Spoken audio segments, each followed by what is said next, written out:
जम्मू कश्मीर और लद्दाख हाईकोर्ट में आम आदमी पार्टी विधायक महराज मलिक की हिरासत से जुड़ी याचिका पर चल रही सुनवाई अब एक अहम मोड़ पर पहुंच चुकी है। अदालत ने विस्तृत दलीलें सुनने के बाद मामले की अंतिम सुनवाई की तिथि 4 दिसंबर तय की है।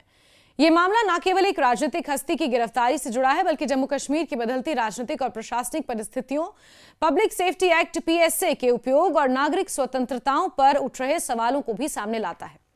इसे समझने के लिए मामले की पृष्ठभूमि, कानूनी पहलुओं और अदालत में पेश की गई दलीलों को विस्तार से देखना जरूरी है। महराज मलिक जम्मू खित्ते की डोडा से विधायक हैं और 8 सितंबर को उन्हें कठोर पब्लिक सेफ्टी एक्ट यानी पीएसए के तहत हिरासत में लिया गया। पीएसए जम्मू कश्मीर में लंबे समय से एक विवादास्पद कानून रहा है, क्योंकि ये पुलिस और प्रशासन को ऐसे व्यक्तियों को बिना मुकदमे के 6 महीने या उससे अधिक समय तक हिरासत में रखने की अनुमति देता है, जिन्हें लोक व्यवस्था के लिए खतरा माना जाता है।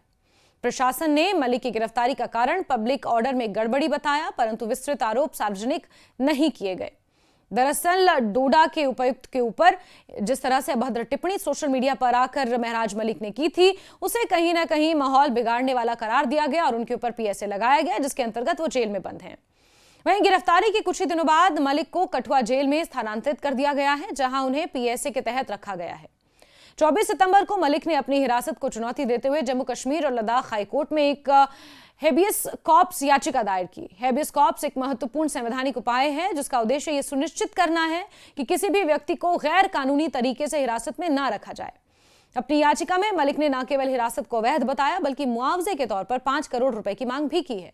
उनका दावा है कि पीएसए का उपयोग उनके खिलाफ मनमाने तरीके से किया गया और उनकी गिरफ्तारी राजनीतिक उद्देश्यों से प्रभावित थी। गुरुवार को इस मामले की सुनवाई जस्टिस यूसुफ वानी की अदालत में हुई और अदालत में मलिक की ओर से सीनियर वकील राहुल पंत ने विस्तृत दलीलें पेश की। सुनवाई लगभग 1.5 घंटे से ज्यादा चली, जिसमें हिरासत के कानूनी आधारों को चुनौती दी गई। आम आदमी पार्टी प्रवक्ता और मलिक की लीगल टीम का हिस्सा अप्पू सिंह सलाथिया ने यह बताया कि राहुल पंत ने जोर देकर कहा कि मलिक को पीएसए के तहत बंद करना कानून की स्पष्ट अवमानना है।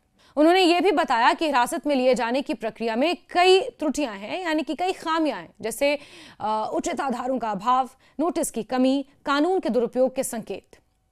राहुल पंत ने अदालत को विस्तार से बताया कि पीएसए को किन परिस्थितियों में लागू किया जाना चाहिए और कैसे मलिक का मामला इन मानकों पर खरा नहीं उतरता। सलाथिया ने आगे जानकारी दी कि जस्टिस वानी ने दोनों पक्षों की दलीलें गंभीरता से सुनी और उसके बाद मामले को स्थगित करते हुए अंतिम सुनवाई के लिए 4 दिसंबर की तारीख तय की। यह तारीख महत्वपूर्ण इसलिए भी मानी जा रही है क्योंकि अदालत इसी दिन यह तय करेगी कि मलिक की गिरफ्तारी कानूनी है या नहीं।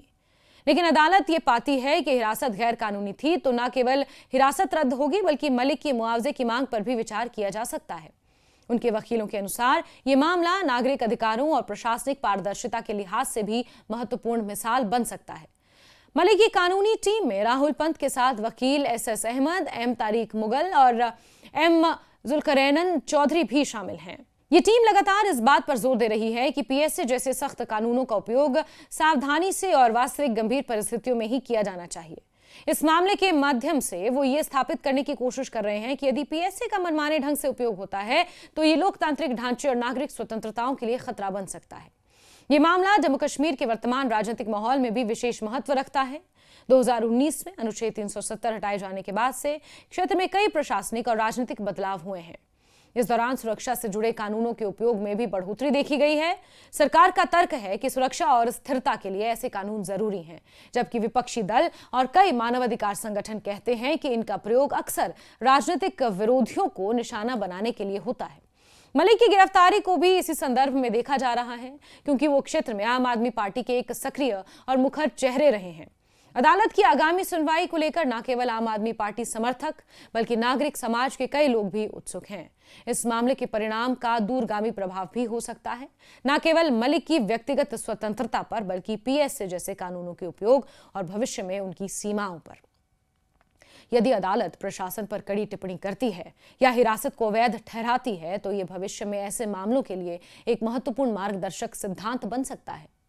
4 दिसंबर की सुनवाई न केवल एक कानूनी प्रक्रिया होगी, बल्कि एक ऐसा क्षण भी जो ये निर्धारित करेगा कि जम्मू कश्मीर में कानून, नागरिक स्वतंत्रता और राजनीतिक गतिविधियों के बीच संतुलन कितना प्रभावी ढंग से कायम रखा जा रहा है।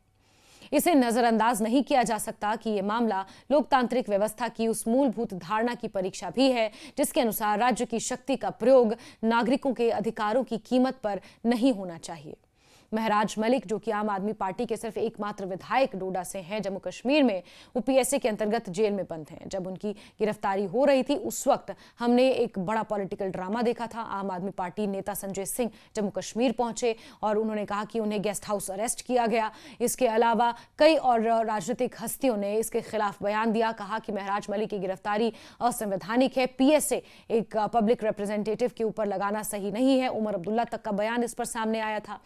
आपको याद होगा कि मॉनसून सत्र जब शुरू हुआ था उसके ठीक पहले कांग्रेस पार्टी और नेशनल कॉन्फ्रेंस के विधायकों ने कुछ प्ले कार्ड्स लेकर एक तरह से विरोध प्रदर्शन किया था और विधानसभा के अंदर भी अवामी इत्तेहाद पार्टी की तरफ से विधायक ने इस मुद्दे को उठाने की कोशिश की थी। महराज मलिक की गिरफ्तारी का विरोध एक तरह से किया था और जब से उनकी गिरफ्तारी हुई है तब से लगातार विरोध किया जा रहा है। प्रशासन पर सवाल उठाए जा रहे हैं, पीएसए पर सवाल उठाए जा रहे हैं। पब्लिक सेफ्टी एक्ट के तहत महराज मलिक की जो गिरफ्तारी है उसे असंवैधानिक करार दिया जा रहा है और महराज मलिक ने खुद इसे चुनौती दी है। इस पर सुनवाई चल रही है, मामला सब जुडिस है और ऐसे में अंतिम सुनवाई 4 दिसंबर को होनी है जिस पर सभी की निगाहें टिकी हुई हैं।